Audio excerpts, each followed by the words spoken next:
been warning about the lack of security in the crypto space since 2015, where I started seeing exchanges going back from providing transparency information to not providing transparency information, uh, probably because of the cost and also because customers didn't care about this anymore. Um, I did try to find ways I could positively impact the community to try to bring this back to a proper, safe environment. That's why actually I announced UnGOX this year in April and went through explaining that everything is still the same as it was before, and it was only a question of time before we had another exchange filing for bankruptcy. Uh, um, at the time, actually, nobody really listened to me. I did get some people contacting me and being interested, but mostly private traders or small investment firms. But none of the big players really had any interest into this. But this time, the FTX bankruptcy is really a wake-up call for a lot of people. Um, I do think it's going to be driving the way the industry moves next year because we know now for sure again that security is very important. And with NGOX, I want to make sure that we don't do the same as we did 8 years ago and uh, just forget about it and then let it fade out of existence. So we need to make sure we keep looking and monitoring exchanges for assets, liabilities, and raise the alarm should anyone or anything either stop providing information or maybe provide information that looks sketchy or things like that. DeFi definitely is going to gain a lot from this FTX bankruptcy, and a lot of people are going to be switching to DeFi, but it's still very much too difficult to use, especially for new users. So centralized exchanges are still likely to be the starting ramp for almost everyone trying to get into crypto. While DeFi has a lot of very interesting points, it also has some limitation on what can be do. Like there's things you can do in as a centralized exchange that are just impossible as a DeFi exchange. And I do think there should be also a hybrid model of a centralized exchange that don't actually get deposits, but deposits are put on a smart contract, and then you're able to trade on the centralized exchange. That could be interesting step forward. And maybe in the future we also find a new way of running DeFi, I mean blockchain technology that will allow running exchanges in a way that's closer to the kind of things you see on central exchange. But there are also a lot of risk involved with DeFi in the kind of stablecoins, similar currency used, because those are not decentralized. So if you are doing DeFi and you're using USDT or another kind of stablecoin, only half of your assets are decentralized. The other half you're relying on a third party that you don't know, and that is, at this point at least, as far as I know, not transparent enough on the kind of assets that make the stablecoin. There are some movement in this way, at least right now on the market. I do think we will see, I don't know if it will be next year or later, some issues coming up with stable coins, at least. Probably one of them, I don't know which one yet. But the same thing that happened for FTX is there was definitely at some point going to happen with a centralized exchange, and stable coins are very likely the next on the line in terms of risk. So the way it's going to happen, I don't know yet. It's just going. I mean, we did see um, stablecoins like Terra, Luna going down because of the way they were built and someone finding an issue with that. You will always find people trying to get to find security issues and exploit anything they can find because that's part of what's happening on crypto. That's the whole point of being anonymous on a blockchain is that you can have any kind of people doing anything they want. Um, Stablecoins are getting much larger. Everyone is depending on this, which make basically this the next big target. I believe so many players. There's a lot of work being done into educating people and explaining the kind of risks that are existing around cryptocurrencies, but there are also a lot of people which are not, many of these are just trying to rob people of their money.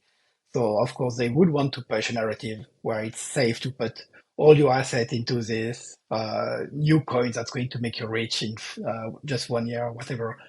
Uh, so you have one side, people trying to educate people into understanding the risks, not putting their whole life saving into this. And on the other side, you've got scammers trying to rob people of their of their life savings, telling them that they should put all their money and take loans and buy as much as they can of those coins. So it's always kind of an uphill battle because, of course, people want to hear that they're going to get rich. So if you're here and telling them, no, you cannot get rich from this, it's risky, don't put so much money in it, and so on. And on the other side, people promising treasures and uh, rivers and gold or whatever, telling them, yes, give us all your money and you'll get rich.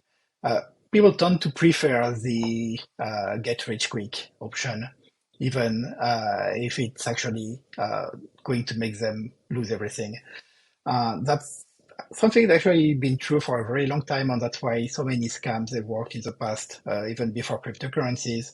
That may still be new kind of scams in the future. But basically, if you promise people high returns on something, they will tend to give you your money and not think too much about it. So that's very much an uphill battle into educating people. But I do intend to do my best with UnGOX, teaching people, or at least uh, always explaining that risks need to be understood before any kind of investment, and investment need to be proportional to the kind of amount someone can lose in terms of money. Uh, but I mean, if someone wants to put all their money into something, it's very not possible for me or anyone to stop them. Can it do so much in trying to help people? One thing that's really still moving on the crypto space are NFTs with different kind of uses. So we've seen initially NFTs just being pictures, then we've seen collabs and stuff like surrounding NFTs. We're seeing NFTs that can be used to access some kind of products. And I do believe that one trend that's not going to die and still be around in a year, uh, because there are actually a lot more things that can be done. And at the same time, I'm not sure how we're going to be in terms of market itself, because either we're going to have more impact from this FTX bankruptcy and more companies going down, or there could be another company getting hacked in the meantime. Uh, but if nothing goes bad, we may be seeing the market recovering slightly. I do think one big talk we will have 1 year from now will be okay, this FTX bankruptcy is still ongoing. How many more years is it going to take? I'm looking more into ETH and BTC because it actually has use case as gas, which BTC doesn't have right now. Uh, I do not know yet. I do think there will be attempts to get some new technology into Bitcoin to improve security and so on, which will likely be debated for a few years before it's actually implemented.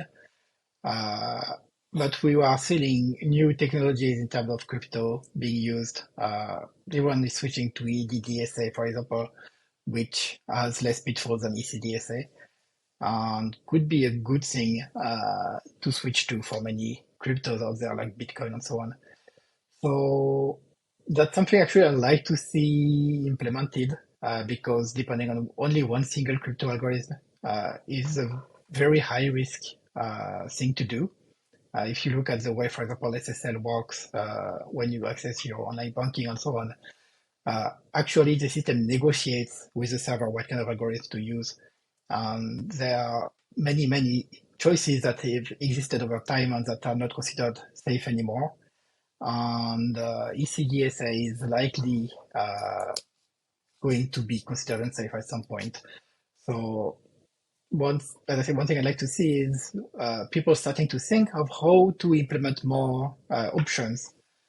Maybe not switching away from ECDSA yet because it's a very large thing to do, and I don't think it will be 1 or 2 years thing. It's likely going to take longer than that, especially for Bitcoin, which took so long just to implement SegWit or this kind of thing. But it's still something that uh, is going to be a more pressing priority over time.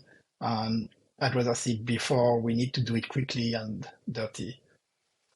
I mean, I don't know at this point yet if we will have other kind of use for blockchain technologies rather than cryptocurrencies. I do have a project I built inside my company here that use actually blockchains internally to store file metadata, which is actually very useful to synchronize information between many servers and has absolutely no crypto currency use. But that's still one very limited use case. The problem is because there's no cryptocurrencies in it, there's no way for these kind of things to gain in value, which means that there won't be any investor wanting to put money into this while they could put money on cryptocurrencies and get rich or get poor very quickly.